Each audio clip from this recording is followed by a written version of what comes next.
Welcome to the GHQ Crew podcast, where we meet stories that matter. And today is going to be a very special episode because we're sitting down with what I would call two legends of the game, and probably legends that are in the back end that you don't get to see much. And I want to introduce you to none other than John and Mike with Artisan Golf. What's up, guys? How you doing? Oh, Man, we're glad to have you guys today. it's going to be a good time. We're going to have a good time. We're set up right in the heart of the shop. So you're going to see people moving around. You're going to see lots of things happening. And I want to get started just first of all with a quick introduction. I want you guys to kind of introduce yourselves. Tell me how long you've been in the game, how long you've kind of had your hands on clubs in the game, and we'll go from there. You want me to start? Go ahead. Yeah. All right. John Hatfield, 40 years in golf. I started as an assistant pro at 18 years old and wanted to be a club pro. Got married and had a kid and figured out real quick that might not be the best idea. And so I love to tell this story real quick because there was a man that was a member at our club. His name was Errol Taylor. He was a big mentor of mine, and he worked at the Ben Hogan Company. So we played a lot of golf, a lot of tournaments together. He knew my story.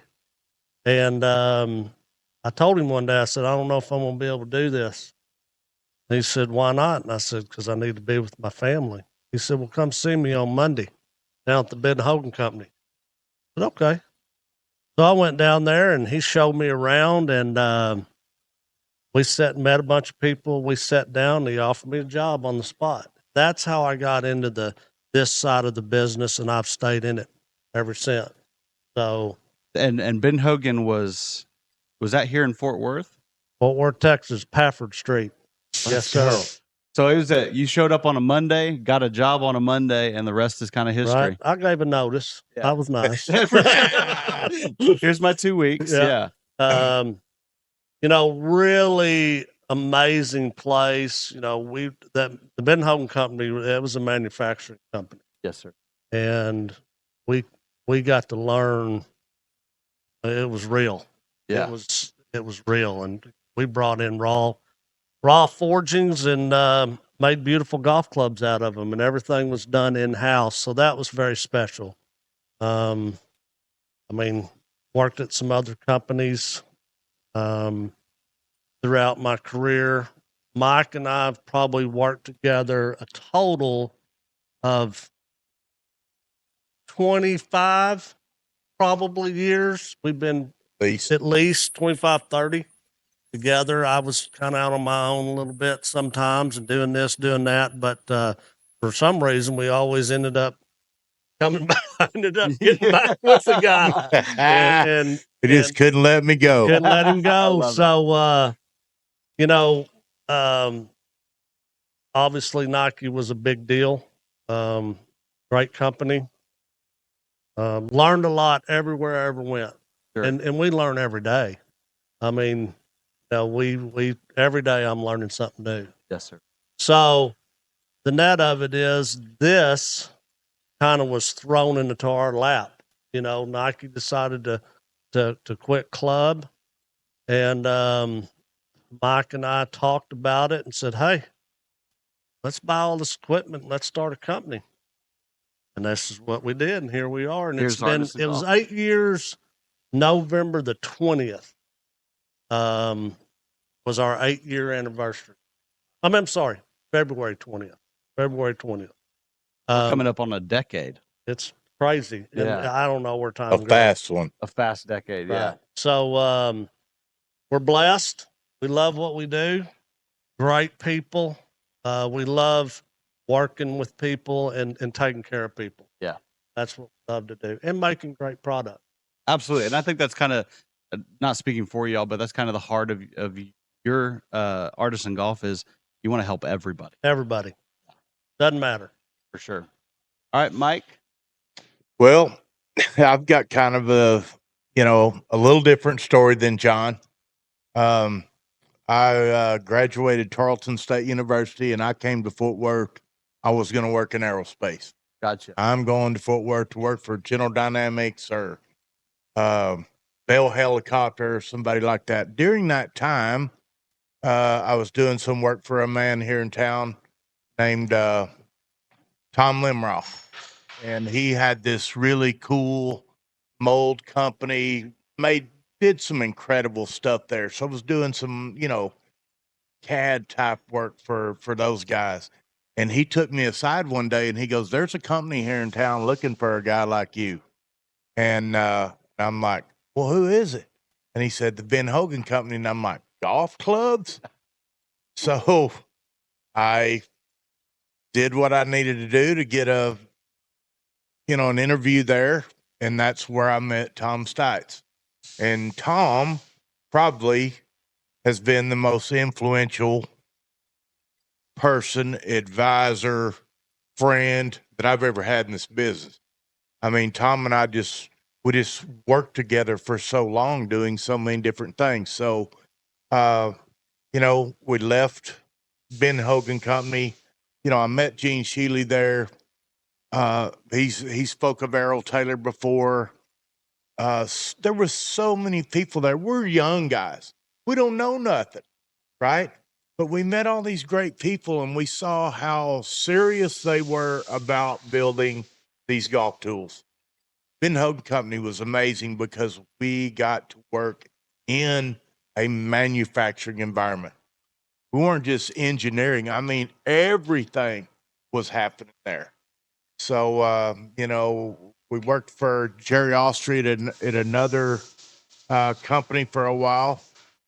And then Tom came up with this idea to start Impact Golf, a development company. Dude, he did all kinds of stuff. That's where we really made that commitment, in my opinion. This is it, man. This is what I want to do. Yeah. I mean, Tom would go out and get these jobs and then bring them in there, and it's like, we got to figure out how to do this stuff. Yeah. It was amazing.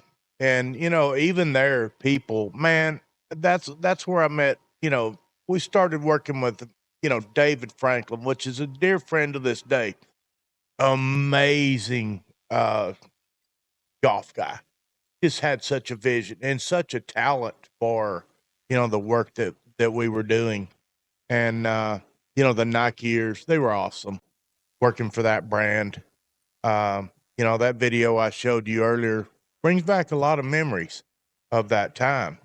It was awesome. And then, John, it's kind of his idea to start going down this path. Yeah. But that's where I feel like the Lord actually goes, "Hey, you guys have worked hard. You deserve some blessings." Here we are, man. 8 years of being able to, survive, get this team of passionate people that want to do things in the process. We both have worked on our process of how we do things, from fitting or manufacturing, for a long time. And that never stops. It never stops. We fit well here, period. And then we back it up with some incredible manufacturing talent. That I want to leads kind of into a question I want to ask both of you. What does Artisan mean to each of you? And I'll start with you, Mike. Beyond just the name, what does it mean to you personally? Well, somewhere along this time, people started recognizing who we are, what we did, what our passion was. And I feel today like is the time that we have done this, and I want it to be this way. Artisan is my legacy in this business, in this industry. This is going to be my legacy. This is where I'm going to do, this is where I'm going to finish, and I'm going to finish strong. And I want, people to be proud of what we've done. That's huge. That is so huge. John? Yeah, I think the one thing that we've talked about a lot is, you know, when we started this, number one, we didn't have a clue what we were going to do. Sure. And we kind of started working through it. I like to tell this, when this was started, we weren't making a dime. We didn't have anything to sell. Yeah. So we were making oil field parts. We were, I was refinishing putters. We were doing whatever we needed to do in order to make a little cash flow to get going. Sure. And then obviously we started working on putters and wedges and designs and all that stuff, and then we got it rolling. But I look back and I go, wow, I don't want this to sound negative, but the handcuffs were taken off, because now we could do what we wanted to do. And we've always been about performance first, number one. That is number one. And then we can make it look cool too if we need to, Sure. right? But just being able to be asleep, but not asleep at night, laying in bed thinking about all these things that, oh man, what did this? What do we do that? I do that. And to be able to come in here and we just do it. Yeah. We prototype it. Let's Whatever go. you wanna Let's see do, what's you can going do. on. Let's get with it. Yeah. And it's just been unbelievable. And then the people, it's been incredible. We never really worked with the public. And now we are. And I can't believe the amount of great people that I've met. I mean, unbelievable. Yeah. Texting all the time, hey, the kids did this and that. It's just, For there's sure. a lot of really, really, really good friendships that have come out of this. So I love what I do. It's a passion. I'm just blessed. Bottom Yeah. line. For sure. I want to kind of dive into the club side here a little bit. And I'm going to, again, point this to both of you. What do you think it is? Because y'all are, again, like you said, you can show up and do anything you want. You can try anything you want. If it doesn't work, we'll try something else, right? Absolutely. But what do you think it is that most people miss about the handcrafted part of clubs? So if you look at manufacturing as a broad, there's not a lot of handcrafted clubs anymore. So what do you think it is that people are missing from that aspect? I can tell you that man, everybody's different. Yeah. To really pigeonhole somebody and say, look, everybody's got to play this, that, or whatever. It's in my mind a disservice. We all have different abilities and strengths and whatever. And the bottom line, what we focus on and have the ability to do is, we say this all the time: golf ball never lied a day in its life, right? We're getting a golf ball to do what we're planning to do to the best of our ability. Yeah. And when we do that, you can be successful. Yes. Right. And, I just, and another thing that's so fascinating, we talk about this all the time. Mike really brings this up. Every time we do a fitting, we're testing, right? We test. We don't just go, oh, that's pretty, and let's make a bunch of them. We test. There's a reason behind everything that we do. Bottom line. During all the years that I worked with professional athletes, I developed a passion for that.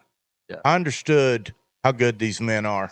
They ball strike it good, and young ladies. Yeah. I mean, the first time I ever saw Michelle Wee hit a ball, I'm like, oh my God, she's going to wipe the world out. Yes, sir. So, but I always saw people come here and visit here. And when they came through these shops, they were always eyeballing all this amazing product that we're making for these athletes. And they were very envious, right? So, I mean, when this all happened, I'm like, John, this is simple. We know what these people want. We have sit here and watched them time after time after time. Look at that cart full of Roy McIlroy wedges going, man, I wish I could get me some like that. Well, here we are, buddy. Yeah. I mean, the process is actually, we've never quit refining process. Commitment of the people. I think everybody that's ever worked for us here, being a part of, you know, they feel our passion, man. I'm telling you. Yeah, And we get results. for sure. It's amazing.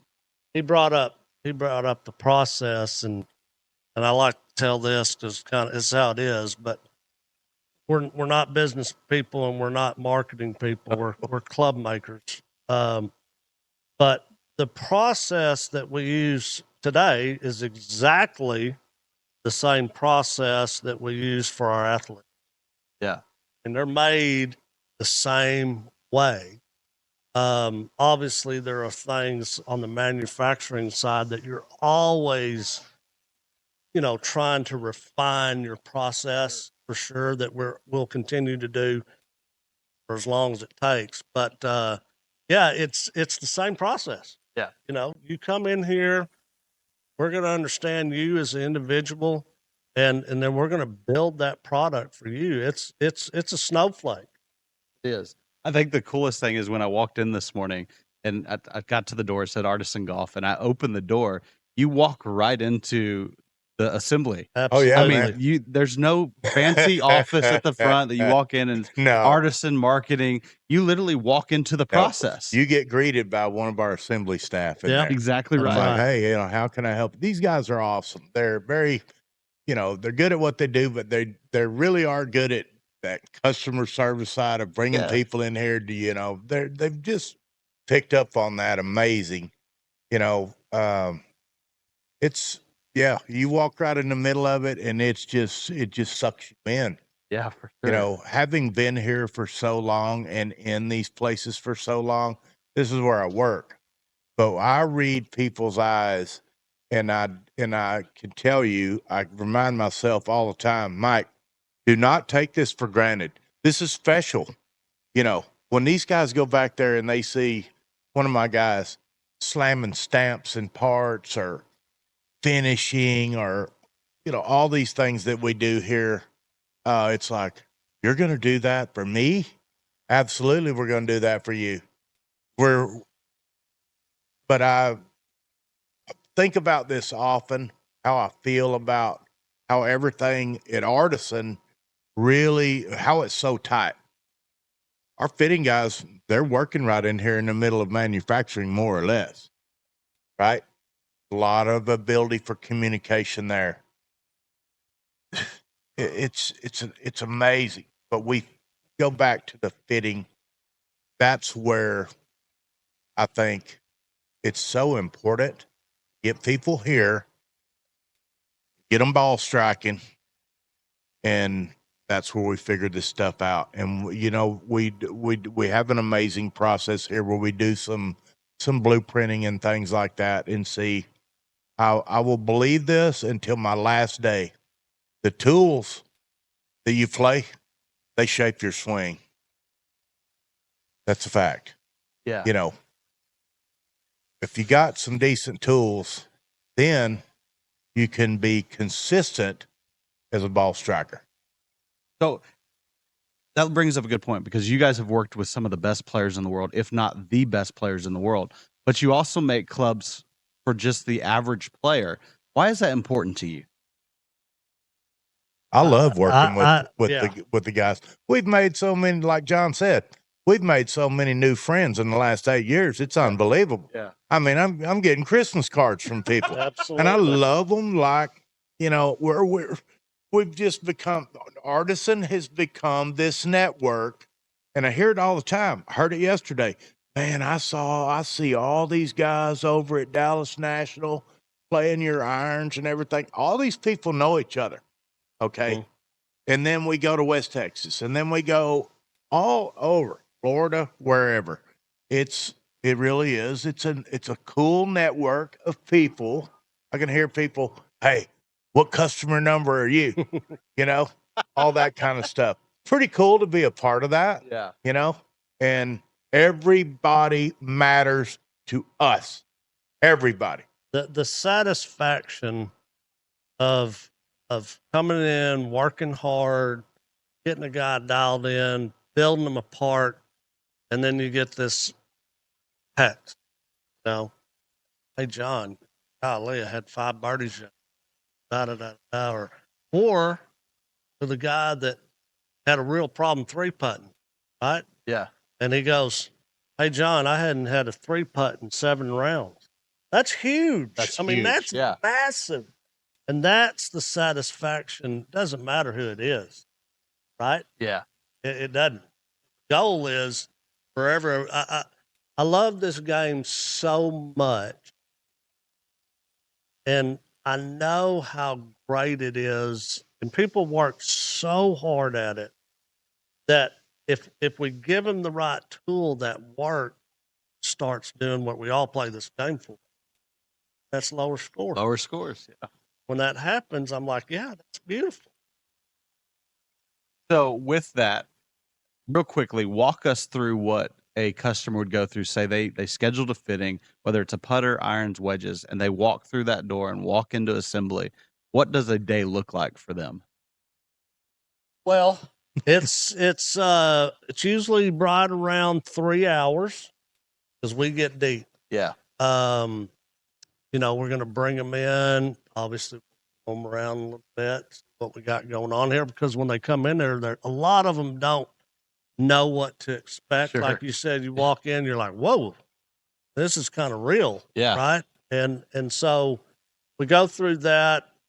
We ask them questions, understand what's your game like, you know, putting, say, hey man, what's your miss? What's your speed tendency? Blah, blah, blah. And then we get into the fitting. I was telling you earlier, Clinton, that we're not just kind of, if there's something that we see we need to get better from a technique standpoint, we're going there right now. Not afraid to jump into No, it. Yeah. No, because we have to. Sure. you have to. And then so we look at that and kind of define some things, and they're basic fundamentals, but you'd be surprised at basic fundamentals that we're not doing, that we can, and it makes things more consistent. Yeah. Okay. And so we'll go through that. And then I would say really the first part of the putter fitting and really is just learning them. What are they doing? What's their tendency? You know, get in their mind, ask them questions, yada, yada, yada. Then we believe in the 3 phases of the game. It's plan, routine, technique. And you got to do all 3 of them. And you got to be doing all 3 of them with a purpose. And we like to say all the time, hey, I just want you to be boring, right? Because I want you to do the same thing over and over again, because that's how we get good at anything. Absolutely. So it's a process. And then once we kind of get to that point, and again, the ball tells the story. And when they start seeing these rolls and start lines tightening up and all that, they're just like, holy cow. And then we really get into the tool and start building the tool around that. And when they walk out of here, they all feel confident, and I'm confident. We're confident. They have a good tool, but you still got to pay attention to these 3 phases of the game. You know, and we try to lay it out and let them understand, build a process. Go. And I love to tell this. We do this every day. We tell everybody that does the fittings, tells the player this. Look, when you leave, we're not done. Okay? When you get this product, I want to hear what's going on. 100% of the time. You got homework. Got home. Right.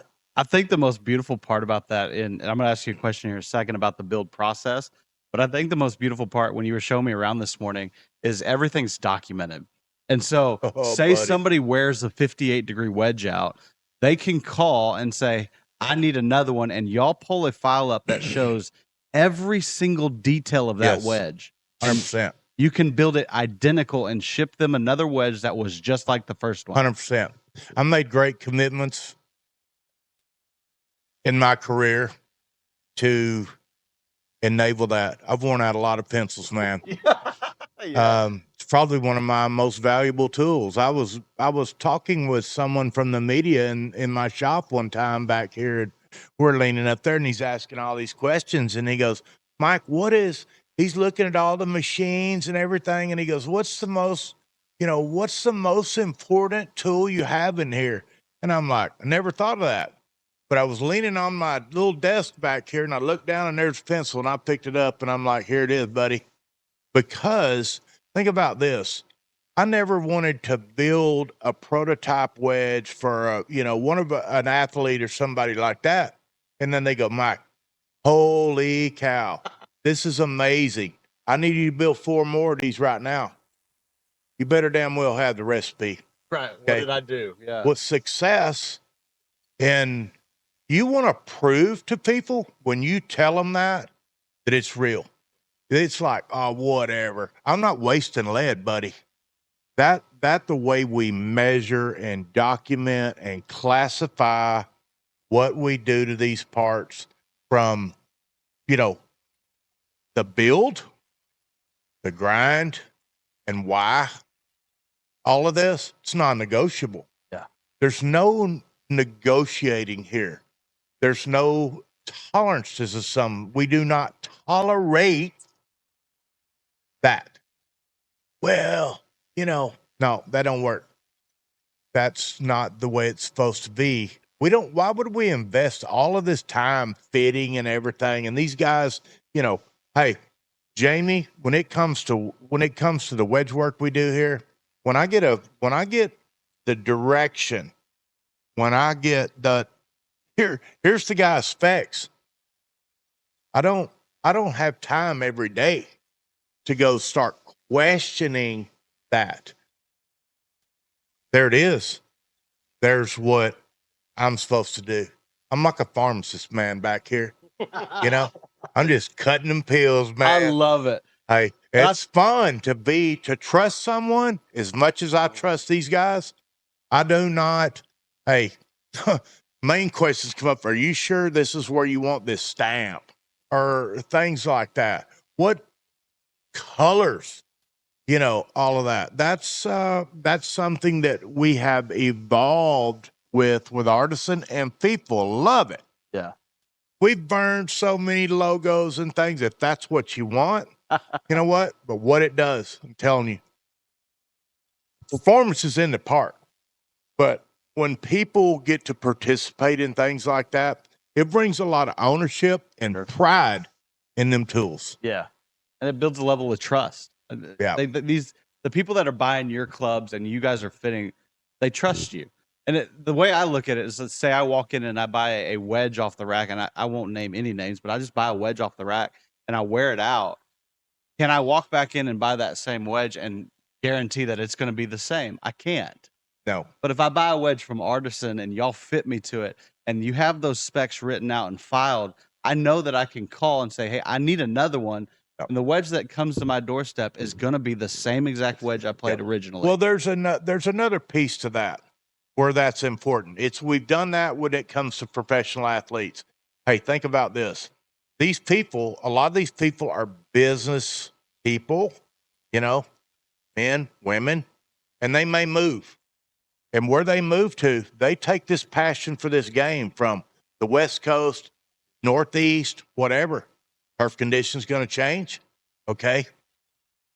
So the blueprint of the wedge that they're playing is a big part of getting them the tool that's going to work properly where we're playing now. Okay. Because there's some differences there at times, but we don't need to change the build, right? Shaft's good, grip's good, length's good, loft lie's good. We just got to tune that bottom a little bit in order to get her to what she needs to do. I think it was most impressive when you took me into the grind room, is I looked down the row of grinders with different belts, and I'm like, man, this is legit. Like the things you can do with the bottom of a wedge, depending on where a player is playing, the turf conditions is just it's really. I remember when I was hired at the Van Hogan Company, when Tom hired me after he convinced everybody there that it was okay to hire a hayseed, you know. Um, I mean, there were people there that are like, we don't want this guy, you know. Tom's like, no, he was from the country. He's from Oklahoma. But when we're raised with that work ethic, we go to work. And that has served guys like me and John very well in our career. You got to get after it. You got to get that head down and you got to get after it. But I remember going into what we call the model shop down there with Gene Sheely and those guys. You know, they were doing product development in there, but there was a guy named Jack Mathis back there. He was grinding on tour heads, Lanny and all those guys, you know. And I used to watch him back there. And you know what? I had never put club on a wheel or never even thought about it. But I'm kind of from that kind of work, moving steel, whatever. And I couldn't wait. I'm telling you, I just couldn't wait for my time. And when my time came, I was like, oh boy, you know, here we go. I've had a lot of assistance, you know, in my career with things from a abrasive standpoint, just things like that. But I could see it. I could visualize what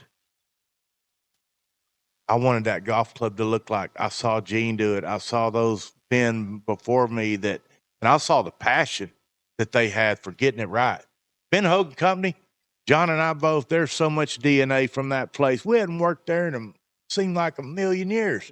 But you know what? I think about it. I still think about it.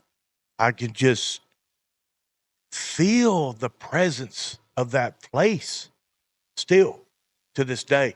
It's a special place, man.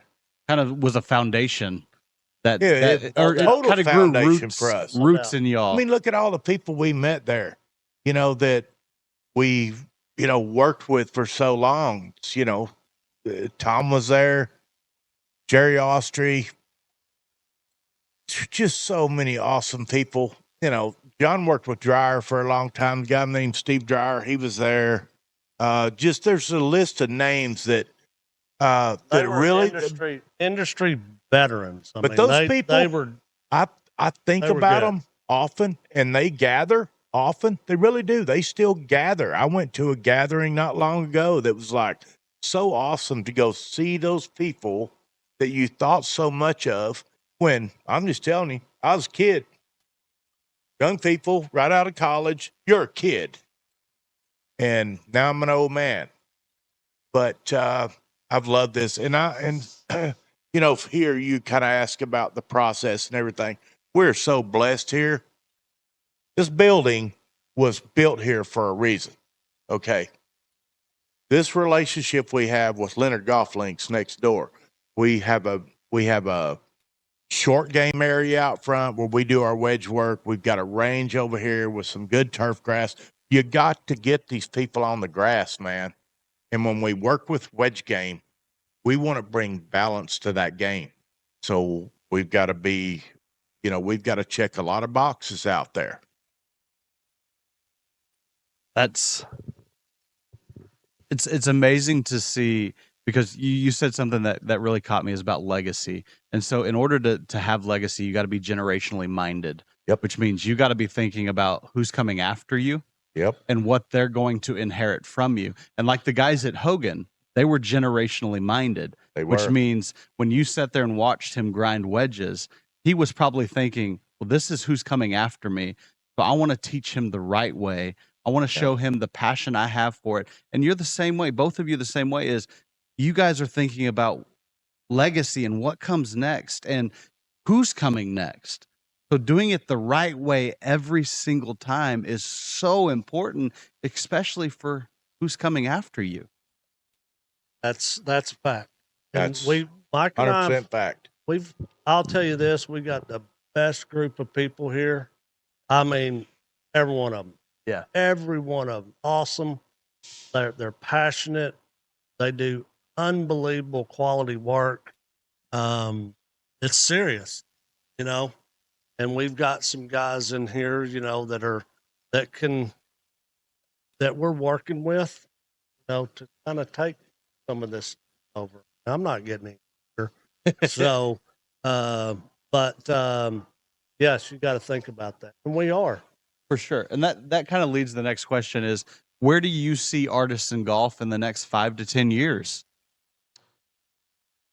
Well, I don't see much of anything changing because we have a good process. We like the way we do it.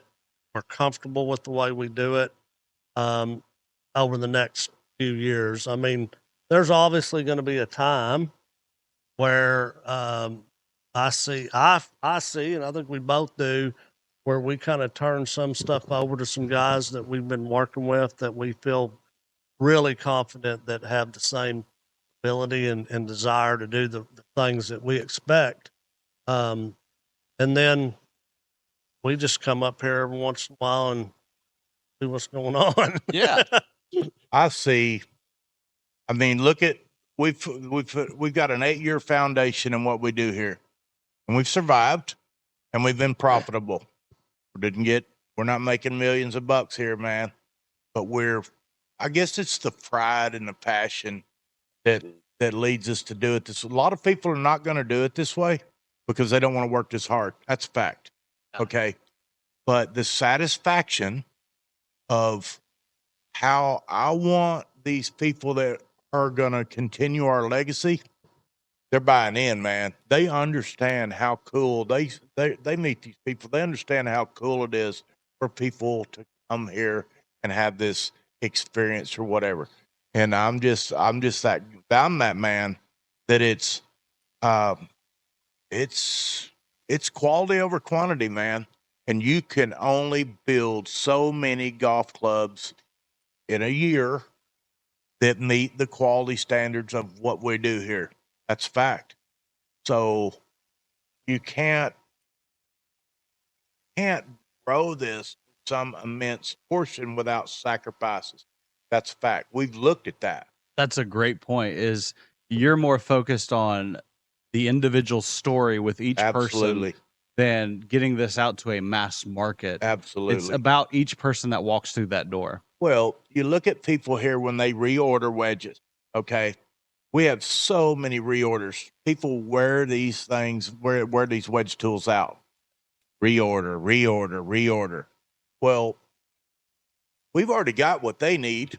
We've got the information. Their game's, built around the tools. We just got to keep a flow of tools headed their way. Just like we've always done for athletes or whatever. And I don't know at what point, but it's hard to believe that at some point it don't kind of get out of hand. You agree? Yeah. I mean, it is kind of strange because you don't know what you're going to get. It's just I tell everybody it's very consistent. We don't get Not a lot of ebb and flow. It's just and I think the key thing is, and the biggest difference is, as far as growing to different levels, the key thing for us here is the fitting. Bottom line. You've got to get in there and get the whole experience. Sure. We do some putters sometimes. We'll do some little small runs of cool stuff. There's guys out there that just want to collect putters. That's great too. But really, if the heart and soul is the fit to get the information we need to be allowed to give them the part that they need. Yes, sir. And so that you can't scale that. That's tough. So what would you say to a customer or a potential customer that never saw custom fitting as an important thing, part of their game? They're the one that walks into a golf retail store, buys off the rack, and is happy, but they're kind of starting to get that curiosity. What would you say to them? Well, I say this every day. Here's the most important thing in my mind in golf. We plan every shot we ever hit. Whether you're a 30 handicapper or a plus 5. No, you are. I mean, I see I need to get the ball down here and I don't want to hit it out. So we're planning at some level. And the key in my opinion, to great golf is the end result has to match plan more often. Okay. So I tell these guys all the time, hey man, you go get a driver and you hit it right there, right? Get on the golf course and really you want to hit it right there. Well, that tool doesn't work to allow you to get the launch you need to find that window. And what are you going to do? You're going to start manipulating it. You're done. It's over. Exactly right. That's the key. I mean, come on, guys, get in here and let's understand, how to plan it. And then let's get the tool and the technique dialed in where it's reacting to the plan more often than not. Those are the days you go in there, you played a great round, you go into the bar and you get a tee and you think about your round and go, hell, I don't even know what I did. Right? It just happened. But if you're going into the bar and you're getting a beer and you're going, man, on number one, I did this. Oh yeah, on number two, I did. And you remember every bad shot, that's a problem. It's not matching up. Key. That's it's important. And Gotta so happen. what would you say, Mike, to the player that's getting curious about, does custom fitting really matter? Well, I think that there's a lot of commitment to custom golf clubs in the business. But as far as I think it's being promoted a lot. There's some business structure built around it. If you have that passion and you want to play this game, I think you have to consider that if you want to get better. If you want to get better, man, better tools is, in my opinion, from what I've seen in my career, is, I'm not going to say it's the fastest track ever, but what I believe that better tools do, they promote confidence, they promote comfort.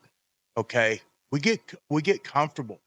Okay, get in that place, we get into the shot and we get comfortable. And I'll tell you this, and then people are a lot more excited about going out there and practicing.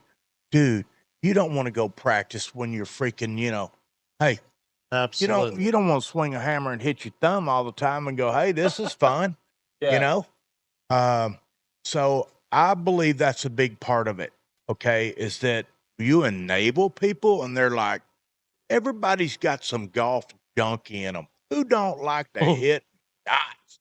For sure. Right? You want to get out there and hit shots that you can rely on when you get, hey, if you're practicing with your type of shots, you're like, no, man, I'm hitting it pretty good, dude. When you go to the golf course and you're in those positions, it's a game changer without question for everyone. Yeah. I got to go here. So, at the end of the day, you go and you go get lessons. Okay. Awesome. Great teachers. But if your tool is not correct, you can't expect to be taking these swing changes. The tool might not allow it. Happens every day. Bottom line. So you don't change the tool and keep getting the lesson, keep getting the lesson, keep getting the lesson, keep getting the lesson. What are you doing? Get the tool right to allow you to do what the teacher wants you to do. Guess what? Starts working. Starts working, and now we're getting Yes, sir. bottom. It's got to happen. Enablement, Yeah. and we love it. And it's, I mean, come on, look at how passionate and how much Rocco enjoys this game. Yeah. I mean, dude, he's still just Just as loving happy it, as a lark. Yeah. man. When we make wedges for him, he's hitting all these shots and everything. The guy is so fun to work with. Yeah. It's amazing. It's like, you really play golf for all these years? It's awesome to see people with these, even people, hey, I've played golf for 40 years, and how much they love this game. Yes, sir. Oh, Whether they're at a club, playing on tour, or this game it's a lot of fun for people. Yeah. It will beat you up. It can be frustrating. Would you agree with this statement that after a custom fitting, getting the right tools can make the game a lot less frustrating? Absolutely. 100%. That's We truth. get emails and text every day. You know, and that to me is, you know, I got to say this. When we started this, we're talking about what we're going to do, this, that, and the other. And Mike said, you know what? He said two things. Awesome. Number one, he said, we got to win at home first. Got to Right, win the home right. games. Yeah. Great statement. That's how we started focusing just local, you know. The other thing is, I just want to help people. Man, we've been doing this a long time. We But- knew we could help people. But helping people is the most satisfaction. Period.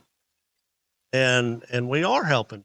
We want to continue to do that, and we're dead serious about it. You know, people are proud. It's and I've said this before, that Fort Worth, if you look at the legacy of Ben Hogan, Byron Nelson, there's been so many professional golfers live and operate, if you want to call it that, out of the Dallas Fort Worth area. Fort Worth's really a golf town. I mean, we've got Lockheed, we got all this, but we're a golf town. And we have a lot of pride of continuing that legacy of Fort Worth being a golf town. Okay. And that's cool. You know, I feel like, and I've asked this question before, I feel like some of those that we worked with back in the day that are no longer with us, important people, influencers. I think I think Ben Hogan himself would be very proud of what we do here because of our commitment to golf. That's such a big statement. I think you're right. There's kind of the pioneers that went before us or went before you guys that I think are watching and saying, man, look at the legacy that's continuing. I care about that. Yeah. I really big. do. You know, it's I want to be part of that. In Texas, oh my gosh, man, you can't believe this man back here has burned so many Texas flags and stuff. I mean, Yeah, you know, that laser. you know, we don't burn Nevada and Minnesota or whatever will. on there. Texas, we will, but He's Texas, like, I'm not ruling it but out. you know what? Texas is cool. Yeah, for It's sure. cool. It's cool overseas. This place is just it has a lot of golf legacy. This state does. Huge golf legacy. And I think you can go even beyond that and narrow it down. This building has a lot of legacy. It does. Sure. It does. There's been some incredible athletes walk these floors. It will always be remembered for that in some way or another. Yeah. We will never allow that to be forgotten. For sure. Okay. There are things here that will always be a reminder of that time. That was a part of our career. But what we're doing here now is we're building an artist legacy. Absolutely. So with that, I think because you guys talk about it's not just you, there's a great team that surrounds you. Oh, it's not just us, man. There's what do you guys have? About 10 guys in here? We've got 13 employees. 13 guys that support and help and that are a giant player in the Artisan story. Could we maybe meet some of those, introduce some of those Absolutely. guys? 100%. Shane, 100%. get over here. Please, sir. Now, John, introduce Shane real quick. So this is Shane Howard. We've worked together. God, I can't keep up with time anymore, guys. But yeah, long time. He was a machinist with Nike. I can honestly say 100%. I wouldn't be able to do what I do without that man right. How did you get started in golf as a machinist? Where did your story begin? Well, I started with golf when I was 15. I started playing golf with my dad. Started as a machinist out of high school, went to college for a year, had too much fun, didn't get invited back for a second year. So we had a family friend who ran a machine shop. I went to work for him. Made aircraft parts till 2004. Got pretty burned out on making airplane parts, and had met through a material salesman, friend of Mike, Mike T's. He told me that Nike had put in a facility in Fort Worth. He goes, "You should go check it out sometime. You'd probably really dig it." Well, when I found myself looking for a job, I remembered that, and I made one phone call, and I had the number to Mike's desk. And if you know Mike T, he's not in his office at his desk very often. And he picked up on the first ring. Wow. And we talked for about 15 minutes. And he said, well, Alan wouldn't send somebody to me that he didn't think pretty good. So we set up an interview. I think I got here at 2 p.m. and I left at 7:00 that night. And 3 months later, I got a call. So that was 2004, and I've been here ever since. So your story kind of started with the Nike and then Yeah. moved into Yeah, I where had you never are been now. in the golf business before I went to work for Nike. That's so awesome. What do you see?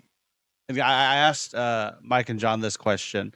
Where do you see, because the relationship with who you're building clubs with or for is so important. Where do you see Artisan going in the next 5 to 10 years from your perspective? John and I sit and have these early morning talks sometime about this. I think we want to grow. Obviously, you don't want to get stagnant, but I don't think we want to get too big. We're pretty happy where we are. Yeah. We have a relationship with our customers. I mean, they come in, we ask how their kids are doing, what's been going on. Did you get that thing with your yard straightened out? Whatever. As they come back again and again, you get to know them over time. So we want to grow, but we always want to stay who we are. We don't ever want to become a big OEM. We've done that. Yeah. Stay true to your identity. Yeah. Yeah. Yeah.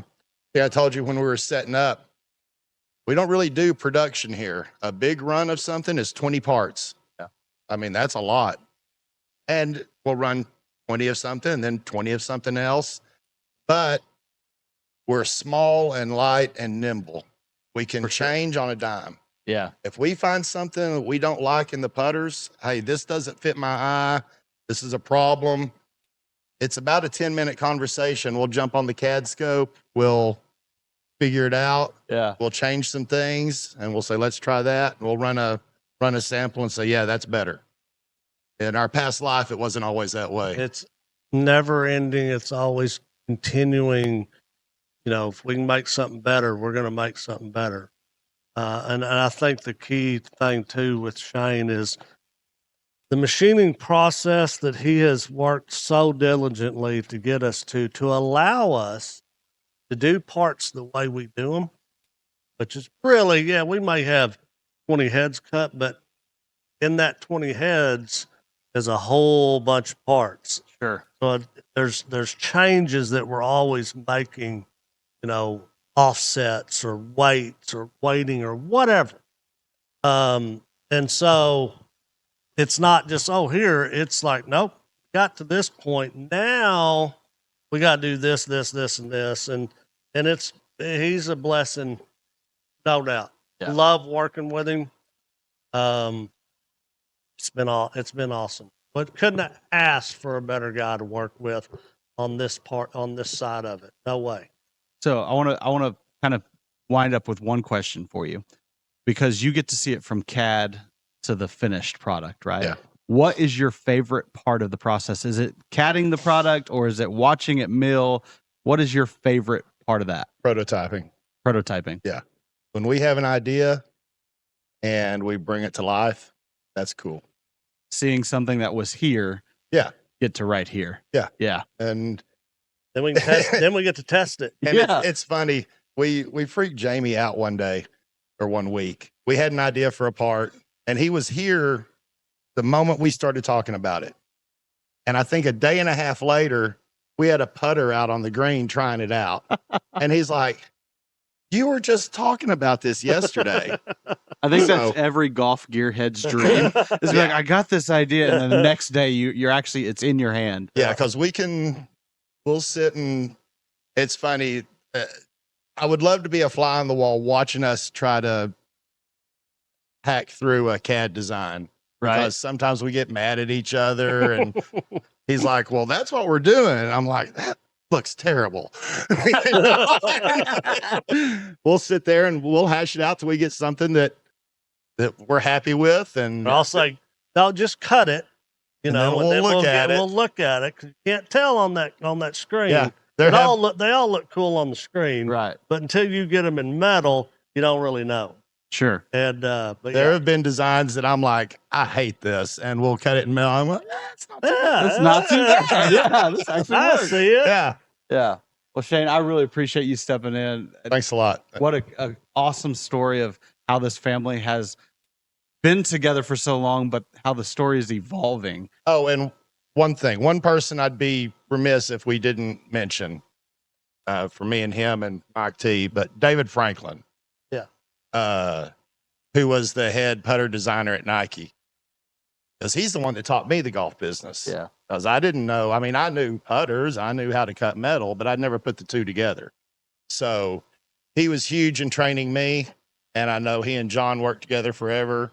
And we keep in touch with him. We'll send him designs, say, "Hey, check out what we're doing," and Yeah. all this. So That's Yeah. awesome. It's kind of what Mike and John were talking about, that legacy. There was somebody that went before you Yeah. that laid a foundation for you to grow on. Has to be. Yeah.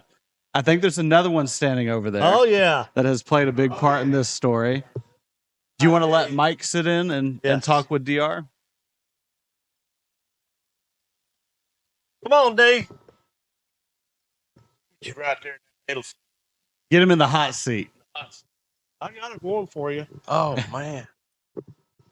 Everyone, this is DR, another legend in the Artisan story, but I think his story goes a lot further than Artisan. Mike, can you kind of introduce him to us and get the convo rolling? Yeah, I gonna be a bit emotional.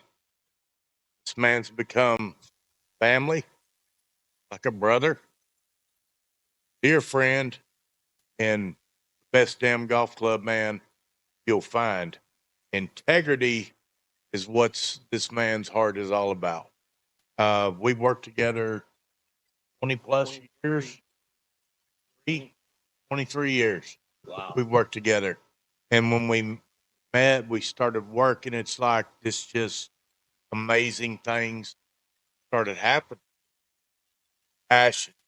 We built, he and I and some others pretty much really put down the foundation of how we build golf clubs and how we built Tigers golf clubs and how we built all those guys' golf clubs. It's still happening right in here today. As far as we measure better than anybody, in my opinion.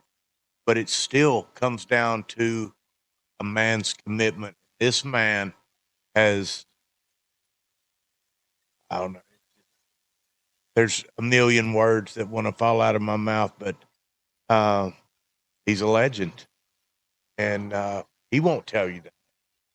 But I hold him in very high regard when it comes to what he has done for us during our career. We were very blessed for him to follow us.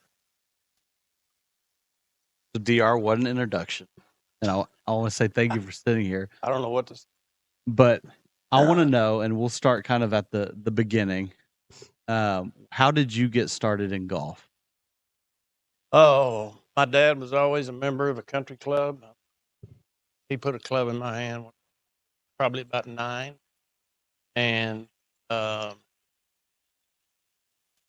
just kept playing and playing, and I played some pretty good golf. went to college and kept playing golf, and thought I was going to take another career path. My dad was always in the oil field supply business. I took that career path. That dried up. Moved to Fort Worth. Uh, Worked at a local golf store, but also repaired golf clubs for about 12 years.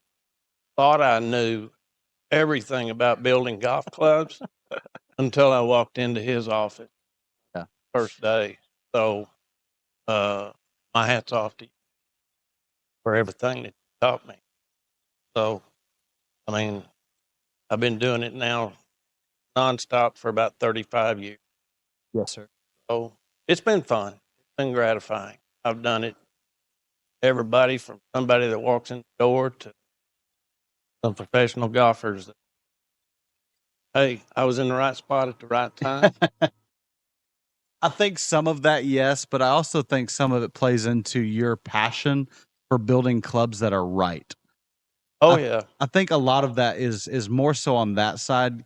Yes, being in the right spot at the right time helps, but I think you've built a legacy on your own of building a club that is correct.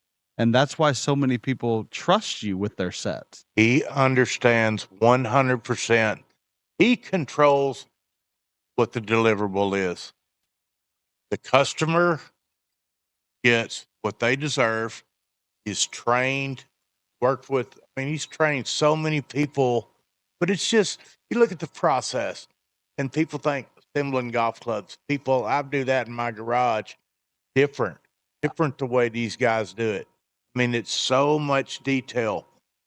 I mean, how much time do you spend with a pencil in your hand writing on paper? All day long. All I day mean, long. our record keeping speaks for itself.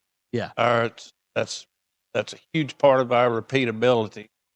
And then you've got to have some people with some know-how too. But as long as you have the recipe, hey, you don't mess up. You can't mess. But it's a lot more than mixing glue. I mean, I watched this man, you know, spiral tape on shafts to perfection and fast.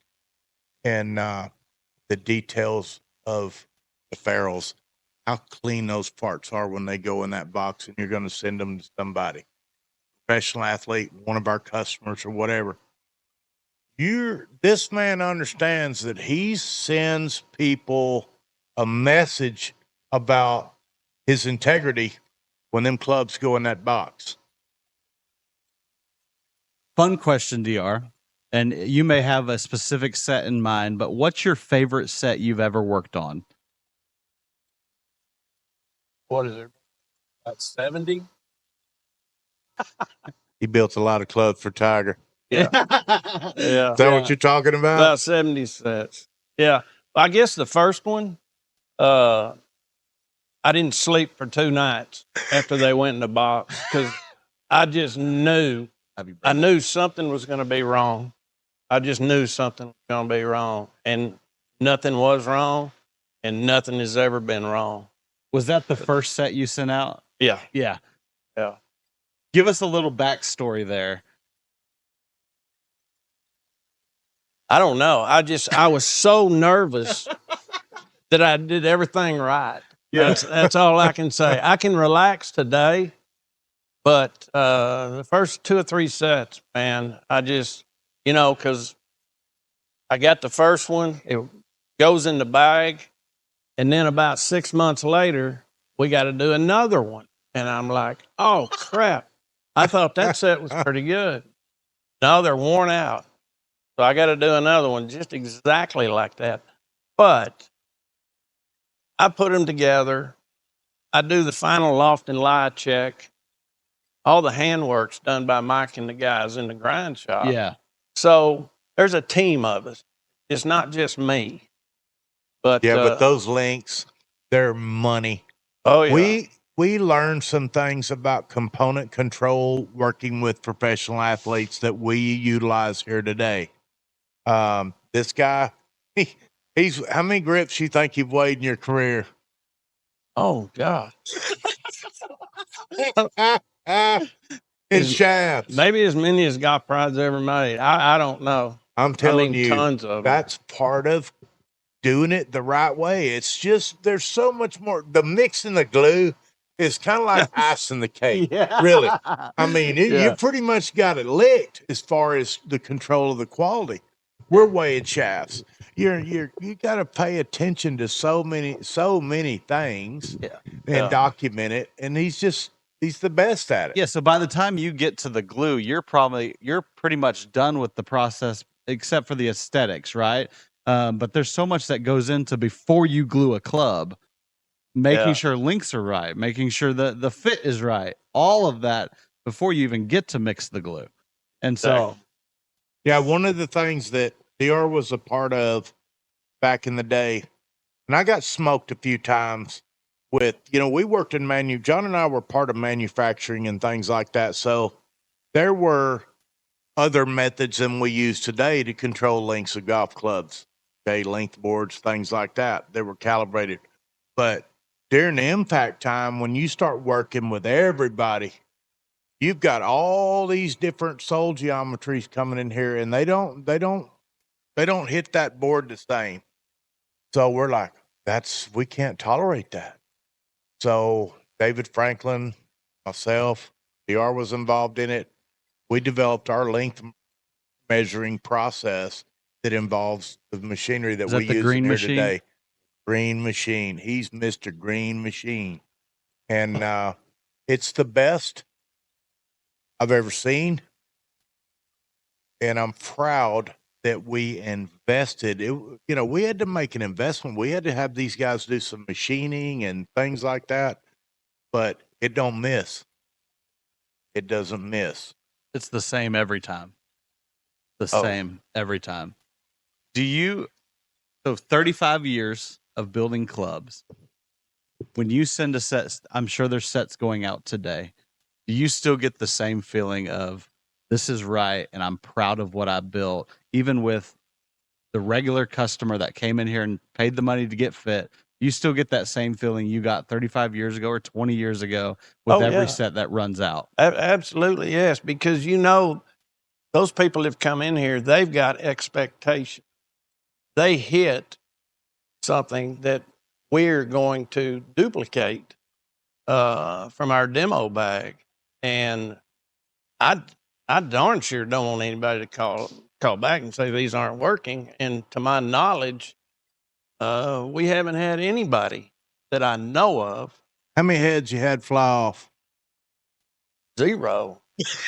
I love that. Yeah. I love that. Zero. I mean, how many assemblers that have built as many golf clubs as this guy has since I've known him has had 0 heads fly off? Yeah, I'll ask you a question.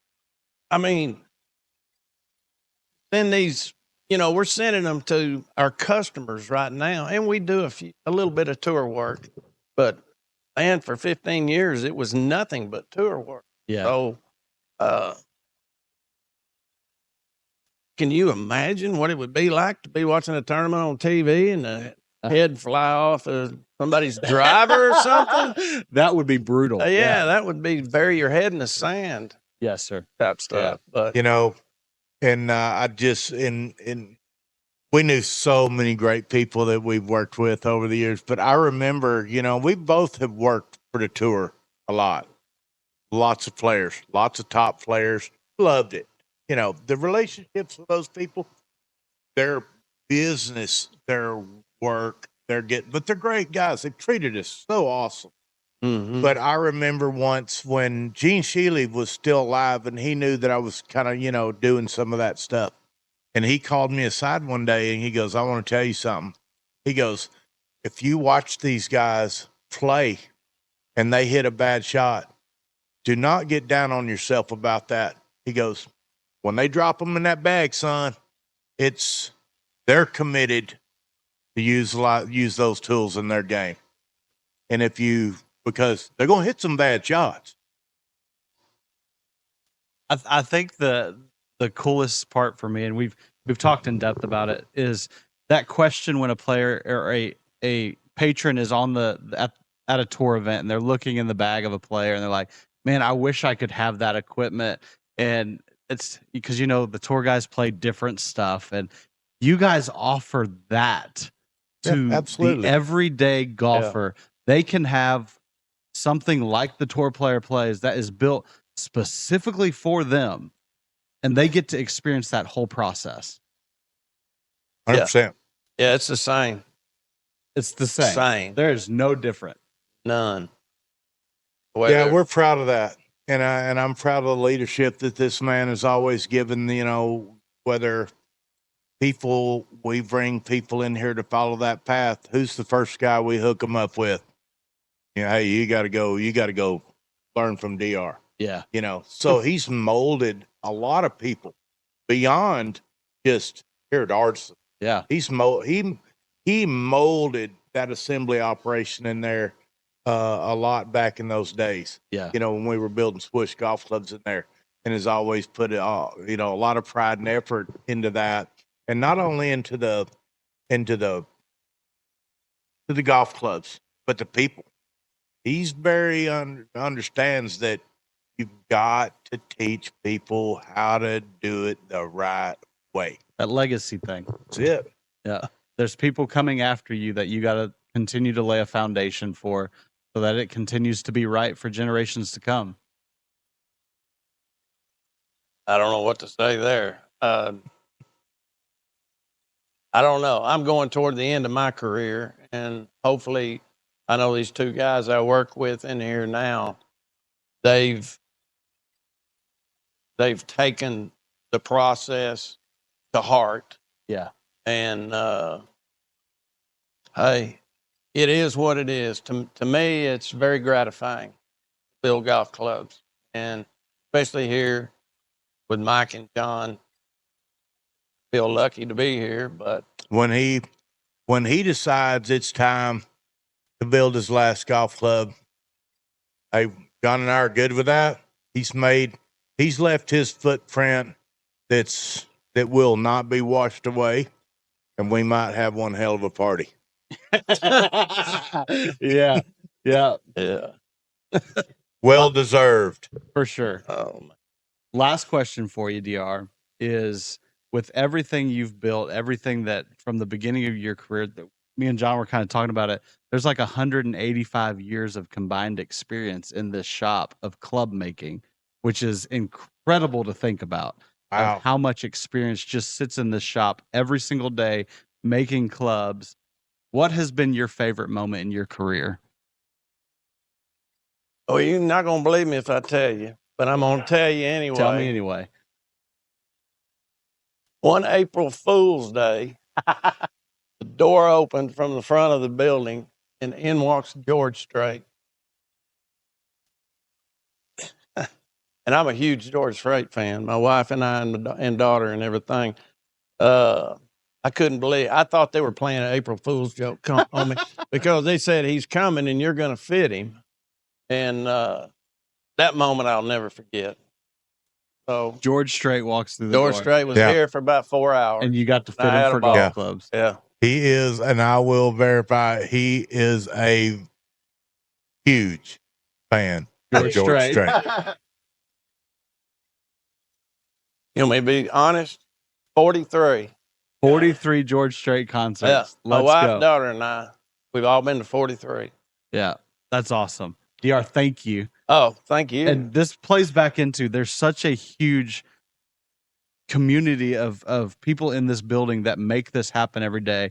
And I think there's a few more we want to get in the hot seat from the fitting perspective that we're going to get in here and have a conversation with on the fitting side and what that looks like in a day-to-day operation. Thank you, DR. Thank you Thank so you. much. You the best, DR. buddy. Yeah. He's the best. So something we've had a real big conversation about today is all that goes into making this happen every single day. And the group of people that you have here that make this happen every single day. Mike, give us a little introduction to these two gentlemen sitting here. Well, if you've been here before, you're going to recognize these two. They are our fitting team. Jamie Pipes, met him all the way back at the Ben Hogan Company. He's a golf club man. He's been shaft development, done a ton of fittings. People love these guys. He'll get into some of the things that they do. Then we've got Jay Johnson here that, we put some feelers out there. We're really lucky to have this young man join our team. I just knew when we met him that he was the guy. Yeah. Passion. Both of these guys have passion. They know how to work with the customers. They understand the game, and they damn sure understand the shafts.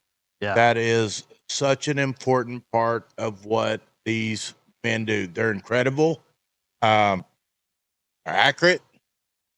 They work the process, and we don't dispute the information that we get from these guys. We just do. We build what we get. So That's I'm going to awesome. turn it over to these fellas and wear them out. Let's go to town. Yeah. Jamie, I'm going to start with you. Kind of the opening question we've been asking this whole time is, how did you get started in golf, and when was that? Well, I mean, I played as a kid from the time I was 8. Long time now. Played in high school, played in college, played on the mini tours. I rode into the club fitting part of it, started by a driver that I busted in college. I went on a driver hunt. I played, what if I do this? What if I do that? What if do a driver? And Yeah. I learned about what makes it work and what doesn't work. I did it wrong a lot to Sure. start with. Yeah. So, but that's kind of how I got started on the club side. So I've been a PGA member. I worked at clubs, but I always wandered back to the club manufacturing side of it. Yeah. So you played high school, you played college, did some mini tour stuff. Yeah. How'd that go? I went broke many times. the old mini tour story, right? Yes, sir. And it's how I got into the Hogan Company. I was helping a gentleman one day. This is a funny story. Working with his game on the driving range, gave him a lesson. Says, you need to come interview with me on Monday. I said, okay, where am I going? He said, come over to the Ben Hogan Company. I said, I'll be there. Yeah. So that's how I got started with the Ben Hogan Company. What's your story look like inside of Ben Hogan? What did there's a lot of stories about Monday interviews that led to career. So what did Ben Hogan look like for you? Well, it was also, always an idol. I played his equipment growing up Yes, sir. because it was Fort Worth. It was the best equipment there was. Yeah. So, I played all through high school and college. He, as a man, he was all business, very professional. I didn't have that many interactions. I worked on the Ben Hogan tour, so I was on the road a lot. Kind of a tour rep for the club company. Yeah. Yeah. So you got to see a lot of the clubs in action with the best players in the world. What was that experience like? Well, just watching them hit it. I grew up, guys we were helping at the time, I grew up playing against and with and all of that stuff. Yeah. So I knew their game pretty well. Just help them out with whatever equipment needs they did. Yes, sir. On the tour back. And then so from Ben Hogan, where you kind of built the relationship with John and Mike, you move into the Artisan family. What do you see with Artisan? Because you are on the fitting side of it, the fitting aspect, and that's what you've done in your career. What's your favorite thing about the Artisan story from a fitting perspective? What we do here is exactly what we did for all the tour players back in the day. Yeah. It's the same process. Watching them hit balls, trying to get to know their game as well as we can in the time that we have, and developing the relationship that will over the years. Yes, sir. And so I want to kind of wind it up with this question.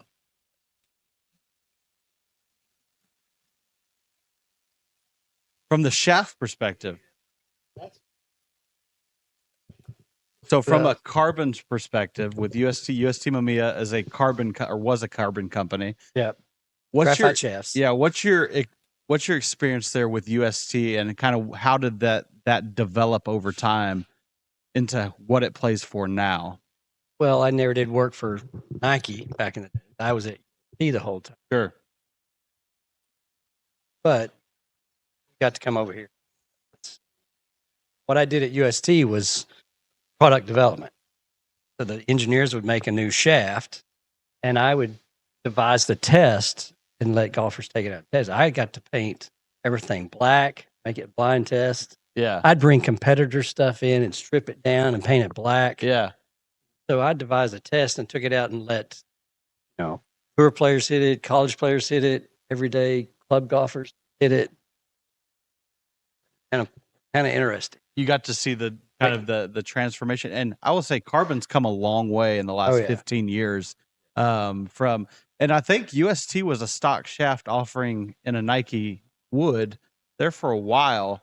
And I don't know if that was kind of a co-manufacturer with UST to put the Nike branding on it. But that's kind of cool to see how far carbon has come, that technology. That's kind of what UST was started for. Carbon. Yes, sir. They did the Wilson Fat shaft, Yeah. which is unique. And then, they would work with Nike and other customers to create shafts go with their product. Yes, sir. Product line, iron line, wood line, hybrid line, whatever the program might be. So when you worked with UST, to look back at that, where it was then, and then to where we are today, what's the biggest difference you see in shafts? In shafts, they're all kind of trying to do the same thing. They're trying to create different product that's recognizable. Yeah. Which UST started with the Pro Force. Pro Force V2, yeah. Purple and gold one. Yes, sir. Very first one. Ball won the Masters. So it was very visible, and it worked pretty good. Yes, sir.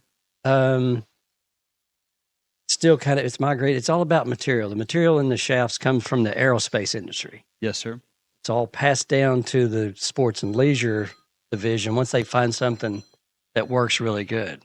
Sure. Whether it's a different pre-preg or a different resin content, different, advantage to making golf shafts. Yes, sir. Passively.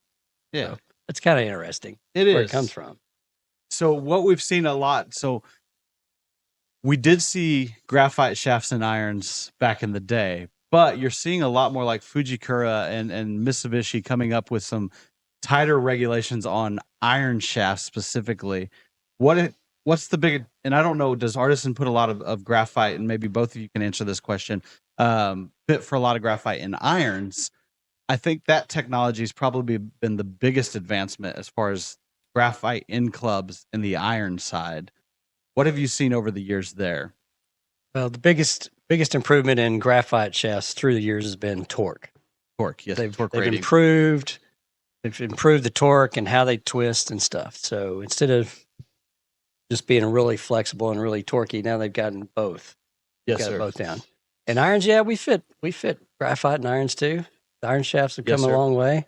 The recoil shaft is one you left out. I'll bring that one back up. But it kind of started the iron. Yes, sir.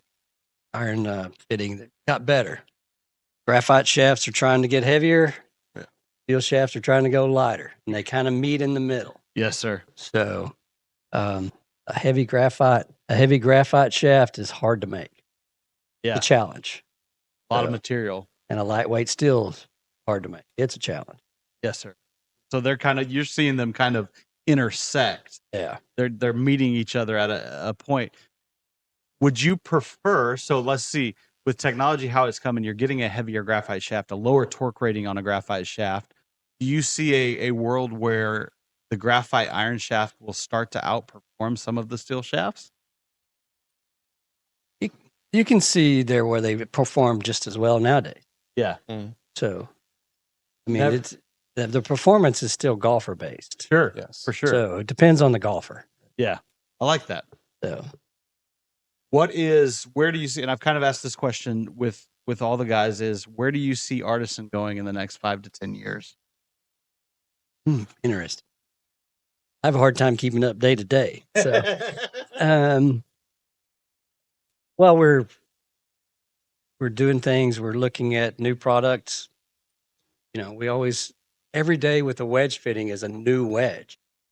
We make wedges for make wedges for each golfer, and it's kind of individualized. So we come across some new grinds as we do that, which is cool working with Mike. And when I run into that situation, I run back there and I say, all right, we need to do this and this for this golfer. And he says, okay, here's what we're going to do. We create a new wedge. Yeah. So wedges, it kind of evolves on a daily basis. Irons, we've got the irons are taken off, and we got some new product and irons we're looking at. So we're going down that road. Yeah. I don't know about woods yet. Yeah. Just kind of staying focused on what y'all do best. Yeah. And the cool thing about that, and we talked about that kind of in depth, is doing what y'all do best, but out of doing what y'all do best, there's an evolution that happens naturally. Is new grinds happen on the daily, new wedges happen on the daily, just because of every player is so different that walks through these doors, and focusing on each individual player is naturally evolves the company. I've seen John do that with putters too. Yeah. So That's the kind of one that got me, because I'm a gearhead for putters. So that story really interests me. Jay, Yeah. Let's start with you. How'd you get involved in golf? Well, I came from a golf family. My grandpa owned a golf range. He was just ate up with the game. I mean, he grew up in the city of Chicago as an orphan, but he got exposed to the game at a young age. And unfortunately, he is a lefty. So you already know where this is going. And so he had to learn how to play the game from a side he didn't want to play the game on, which is the right side. And he was just so enamored with Arnold Palmer and all those legends of that time. And as he grew older and he had the ability to start his own golf range, he ended up doing that. And then my mom, his daughter, eventually I got exposed because of that dynamic, obviously. And by the age of 2 or 3, I had one of those plastic golf clubs swinging. Got to my first golf range, first instructor named Michael Harrigan. I was at the range every day for weeks working with him over the summer in the city of Chicago. And some of my fondest memories were kind of challenging him to short game tests. And I do believe he let me win a couple of those, but I think he was just trying to build my confidence because he's a heck of a player. But over time, I became very involved with the game at a junior level. And then I kind of took a little break, came back to it during high school. But at that time, I was already exposed to the kind of like what fitting started to look like at that time. Obviously, it wasn't as advanced as it is today. You know, you had a couple glued in parts. Maybe we started to see the adjustable drivers just coming in. Because I still played golf when the driver heads and were a lot smaller, and they were just transitioning to the 460 heads. I mean, you go from that to the 460 heads, you're like, oh my God, look at this. This is a fully different world. So that kind of piqued my interest when I started to become more aware of the equipment. And I soon figured out I'm going through and learning more about the equipment side. And I started to realize that I needed to figure out what this equipment does, because I could feel it even at that age, high school age at that time, how the club and the body kind of interacted. I was changing my feels.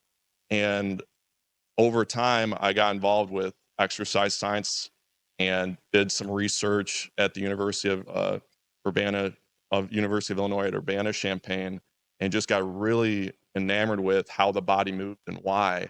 And of course, I just thought, well, there has to be a job where I can mix golf and the body together. And it's like, well, the golf club doesn't move itself. So I kind of naturally progressed to becoming a club fitter and kind of marrying that with my exercise science background. Awesome. And so how long have you been here at Artisan Golf? So I've been here for just basically 2 years, because of when the irons came in, Jamie couldn't be in 2 places at once. Sure. So they needed an iron guy to kind of, take the helm. And as Mike kind of alluded to earlier, kind of entrusted me with that process. And I've been very thankful for that.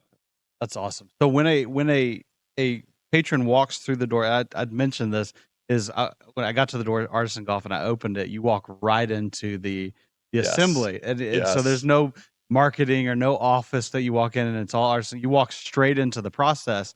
When somebody shows up for their fitting, let's say, I'll start with you, Jamie. They show up for a wedge fitting. What are they going to go through?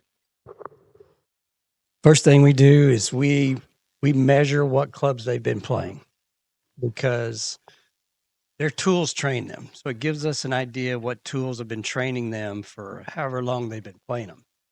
And it doesn't take a long time, a year, 6 months or so. Those tools will start dictating to them what they can do with them and what they can't. So we measured their equipment. That's first. And then after that, we have a short game area for wedges that we'll loosen up a little bit, go out there, and we hit lots of shots inside 100 yards. Yeah. We'll work on approach a little bit, see how they work, and let them get to know them, approach, and then we'll go up around the green, and that's where the grind and bounce, and lofts, and all that kind of really shake out and unfold themselves. From start to finish, from the start of the fitting to when they get a wedge in their hand, what does that process look like? So you go through the fitting, you learn them, and then where do you determine what head they need, what lofts they need, what grinds they need? Oh, definitely want to make it flow from the irons. Sure. 8, 9 in the pitch. So I'll look at that too. I'll even have somebody hit a driver every now and then. So sounds funny in a wedge fitting, but I want to. If I have any question about their speed, say they show up with a bag that's got regular flex in their driver and they got X flex in their irons, and it's like, okay, something's off here. So I'll have them hit a driver. I want to see their potential speed. That helps me with, okay, where the shafts kind of fall into. So I'll look at that, and then once we kind of determine, we'll talk about, in theory, what, the proper loft gapping might be on paper before I ever see them hit a shot. But then when we go out there, we kind of prove it out. Look at those lofts as we hit them, and then just kind of determine that. And then, because on approach, you'll get into the wind sometimes, and less loft works better into the wind almost for every golfer ever, every day. But when you flip that around, you get around the green, and then more loft may work better, because that's when you get in those bad spots, you may need a little extra loft around the green. So you got to work through all that, see where they fall. And then from there, the hard part is after that is the design part. You go in there and picking your finish, doing the stamping, and, figuring out how they want to make them look cool. Yeah. It's a fun part. For sure. But I have more guys lose sleep over that part than the actual, the actual fitting, fit of the wedge. Yeah. So It's got to look good, right? It's got to look good. They make it look good, and we let them do that. We let them have fun with it. Sure. So they're pretty creative. Yeah. Kind of gives them ownership over their own wedge. You bet. Yeah. So because you guys have to work in tandem there, especially if somebody's doing irons and wedges, to make sure those lofts flow down into the wedges. Definitely. We do. Yeah. And I like for them to do it doesn't really matter, but I like for them to do the iron fitting first. Yeah. Because Jay gets to see them hit more full swings. Sure. Gets to see what kind of they really have. Yeah. With wedges, it's a lot of less than full shots. So yes, sir. So Jay, take over into where the irons start to flow now. What does that process look like when somebody walks through the door? Well, I mean, when someone walks through our doors, I think when they see the process, they're kind of overwhelmed in terms of like the scope. They think they're just getting a fitting, they're going to get just a product, but they start to learn really quick. It's an education and it's investigation of what they're playing, because when they come through that door, they set their clubs down, my eyes immediately go to their bag, and I'm like, we have a bag, assuming they obviously don't have any of our clubs. They're going to have a bag for 5 different golfers, let's say, kind of like what Jamie was talking about. You might have X flexes in your irons, wedges, and why do you have a regular flex in your driver? Stuff like this. There are things that flow and need to be married together. And so when they come in and we start measuring their equipment, we'll look and investigate loft, lie, length, total weight, swing weight, and you'll see when you listen to them, what they're saying matches up to what you're measuring. Hey, the gapping in my short irons don't really make sense. Well, sir or ma'am, those lofts of that 9 and pitching wedge are pretty close together. You're not going to be able to do that. well, why do I hook my short irons too? Well, the lie angles are 1.5 degrees upright. And so what we do is we standardize the process because we have to be speaking on level terms because there are no standards in this industry. The clubs are going to be built to an artisan standard. So we want to standardize their clubs to how we measure things. And so once we get on this level playing field, we can speak in the same language and be on the same page. And as we go through the process of explaining their equipment issues, then we can go outside and actually see the ball flight, measure it with a golf ball that's very similar, get a baseline on the 7-iron and driver. Like we were saying, we want to see speed through the bag. And then we start to see that story unfold. And the story is always there's something to improve. I've never seen someone come in with a perfect bag. And I've been here for over 2 years, and that's easily 400 plus fittings. And so I get kind of fired up just thinking about it because, I can't help myself. I mean, if I see someone with a driver, and I'm just like, hey, man, like, I know it's an iron fitting, but we got to address this in the tail end. I will address it. But to stay more on the topic of the irons, it's about the marriage of that golf club with that person's body. And whether they realize it or not, that iron is setting them up. Once you sold that club and you put your hands on there and you take your stance, it should be instant that you feel comfortable. It's not trying to find it. You set up to it, and all you got to do is take that swing.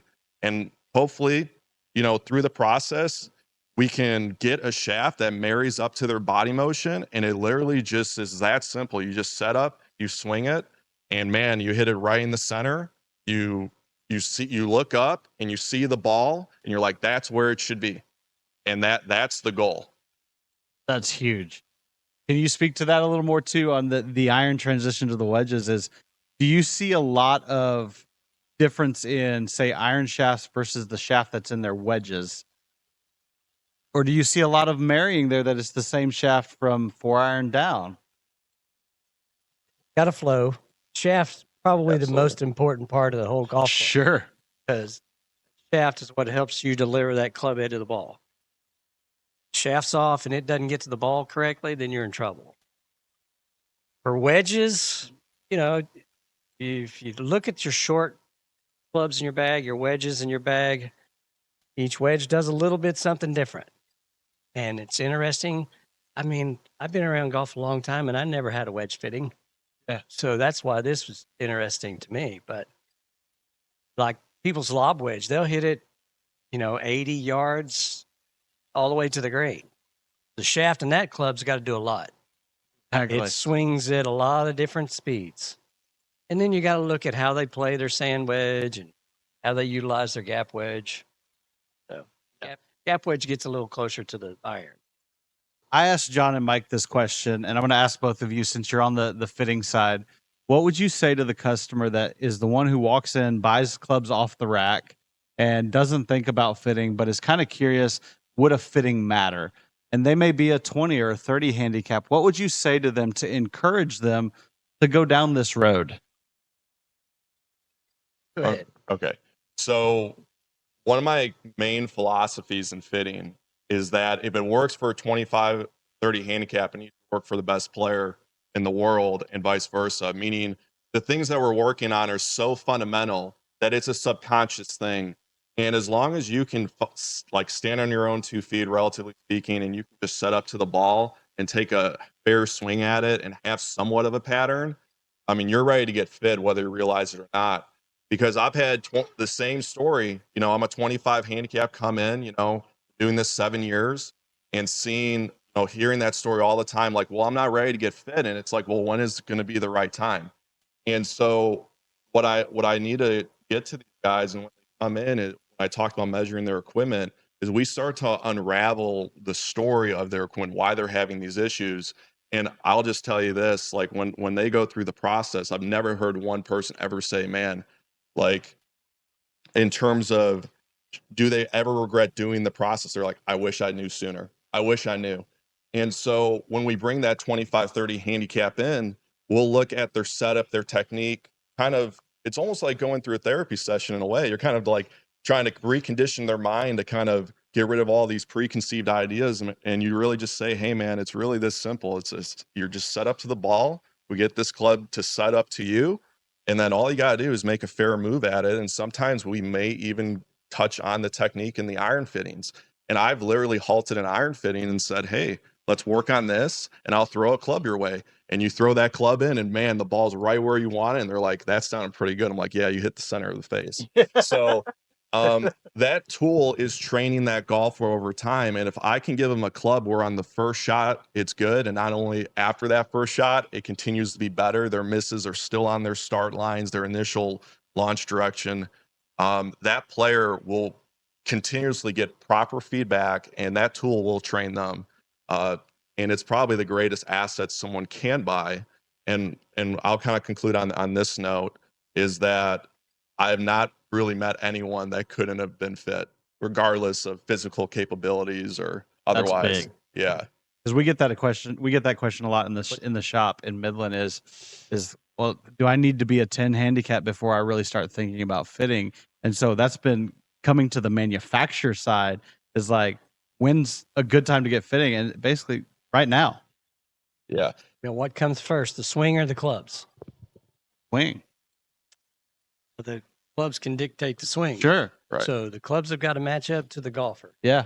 And just a beginner golfer, just knowing that their clubs are fit for them gives them the confidence to keep going on. And properly fit golf clubs will help them improve so much faster. So what would you say to that person that asked you that question? Just what I said. The properly fit golf club is going to help you get better faster. And as Jay said, we see it here daily. When we help that golfer that's serious about their game, they may not shoot the greatest scores, but when we help them find the right equipment, their scores get better so much faster. It's the faster route to better scores. Yeah. Well, guys, thank you so much for taking the time, kind of let me pick your brain about the fitting aspect for here at Artisan Golf. I don't think I asked you, where do you see Artisan heading in 5 to 10 years? So in 5 to 10 years, I see the company growing at its own pace, very organic in the way that we want to do it. I think it's a very powerful thing when your customers are on your side and they want you to grow and they want to tell their friends and their family about what we're doing here, because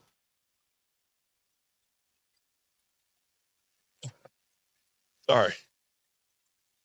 Yeah. Pretty cool. Yeah, it's pretty cool.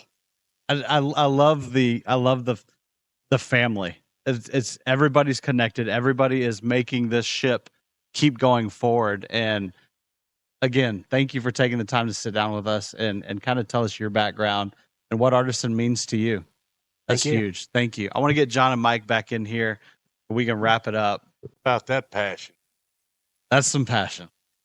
So we got to kind of tell the Artisan story a little bit today. And I want to kind of follow it up or end it really with, first of all, thank you. Thank you for taking the time and showing us what not only Artisan golf means, but what golf means to each of you, and what it means for the patrons to walk through that door into your assembly and walk into the grind room and the putter room and the milling and just see every aspect. There's so much transparency here about what goes into the game. And I think that people want that. I want to thank y'all. Y'all have done an exceptional job. Incredible. Really, really good. Great question. Very comfortable. Okay. And so thank you for that. Been awesome. Yeah, this is one of the I think this has been one of the best times that I'm gonna walk away from today very proud of. I'm very, very grateful for you guys coming here, all of you, whole team. But this was awesome. We got the guys in here. These guys are gonna tell you how it is. We're not scripting nothing. This is life here, man. You are in the middle of our lives, just like it is. The passion is incredible. The knowledge that those two men that we just had up here continues to grow every day. We're very blessed. John and I are so very blessed. It's I'm so proud. You guys have an amazing team. You guys have I don't even know if I'd call them a team. You guys have an amazing family here. Mm-hmm. Yeah, we're I pretty agree. tight here. You guys do life together. We're pretty tight. And you guys do golf right. Do Thank golf you. the right Yeah. way. And thank you for taking the time to allow us to sit in here with you, listen to your story.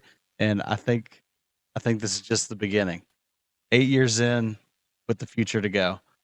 Keep on going. Keep on going. Thank you for laying a foundation and setting a legacy for the future generations in this sport and in this game. Thank you so much. Thank you. Thank you. Guys, thanks for joining us on the GHQ Crew podcast. You can check out Artisan Golf at artisangolftx.com.